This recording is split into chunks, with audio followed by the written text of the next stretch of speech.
وحی کے ذریعے سے معلوم. تو اس وحی کو سچا ماننا یہ ایمان،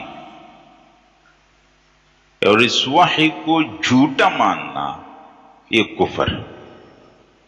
ایمان اور کفر کا یہی فرق ہے. تصدیق یعنی اس کو سچا ماننا ایمان، اور تکذیب یعنی اس کو جھوٹا ماننا یہ تک کفر. آپ قرآن کریم کو دیکھ لو حضرات، شروع سے آخر تک پڑھو، آپ کو بار بار نظر آئے گا کہ قوموں پر اللہ کا عذاب اسی وجہ سے آیا کہ انہوں نے اپنے پیغمبروں کی تکذیب کی. پیغمبر ان کو بتاتے تھے کہ ایسا ہوگا، انہوں نے کہا جھوٹ. پیغمبر کو کہا یہ کذاب ہے. قرآن کریم کے اندر یہ بات موجود ہے سورہ یاسین میں کہ جب لوگ اپنی قبروں سے اٹھیں گے تو کہیں گے کہ ہم کو ہماری خواب کی جگہوں سے کس نے اٹھایا؟ تو وہ محشر کو دیکھیں گے اور پھر کہیں گے ھذا ما وعد الرحمن وصدق المرسلون، یہ ہے وہ جس کا رحمان نے وعدہ کیا تھا، اب تو نظر آ گیا، اور پیغمبروں نے سچ کہا تھا، اب نظر آ گیا.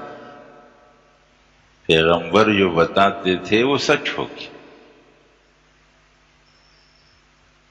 تو حضرات اس غیب پر یقین کر لینا یہ ایمان.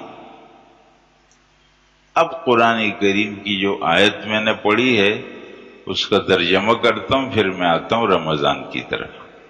کذب الذین من قبلہم، پہلے لوگوں نے جھٹلا دیا پیغمبروں کو.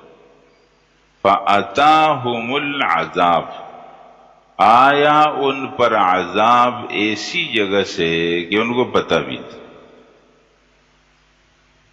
حضرات آپ نے 2 دن پہلے وہ ایک ہوا کا تیز دیکھا، کیسے اللہ کی قدرت،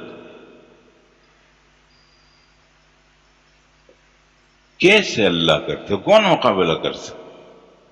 درخت کو اٹھایا گرا تھی، پڑھنے لگا ہوں مزدوروں کو درخت گرانے پر 1000-2000 روپے کی دیہڑی ہوگی اور پتہ نہیں گھنٹہ 2 گھنٹے کے اندر اس کو گرائیں گے.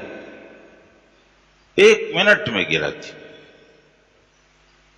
یہ اوپر یہاں پر چھت وہ لگی ہوئی ہے پوری چادر کی، وہ پورا اٹھا کر کے پھینکتی. ادھر یہ ہوٹلوں میں کرسیاں ہو ٹیبل ایسے اٹھا کر کے پھینک رہے. پتہ نہیں اللہ کا کوئی خفیہ طاقت اور لشکر تھا، یوں پھینک رہا. اس لیے اللہ جل جلالہ کا ڈر، خوف یہ بہت ضروری ہے. 2 باتیں بہت ضروری، اللہ جل جلالہ کی محبت بھی اور اللہ جل جلالہ کا خوف. رسول اللہ صلی اللہ علیہ وسلم نے اللہ تعالی سے یہ دونوں چیزیں مانگی ہیں کہ اللہ اپنی محبت کو اپنی تمام محبتوں سے میرے دل میں زیادہ کر دے، اور اپنے خوف کو میرے دل میں تمام خوفوں سے زیادہ کر.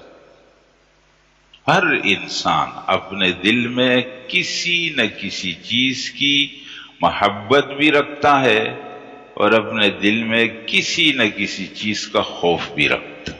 کوئی انسان نہیں ہے جو اس سے فارغ ہو. لہذا وہ محبت اللہ کی سب سے اوپر آ جائے اور خوف بھی اللہ کا سب سے اوپر. عذاب ایسی جگہ سے آیا لوگوں کو معلوم بھی نہیں تھا. پھر اللہ نے ایسے لوگوں کو دنیا کے اندر رسوا کر دیا، اور عذاب آخرت کو تو بہت بڑا. کاش کہ لوگوں کو یہ بات معلوم ہو جائے. حضرات یہ تو سورۃ الزمر کی 2 آیتیں تھیں جو پوری ہو.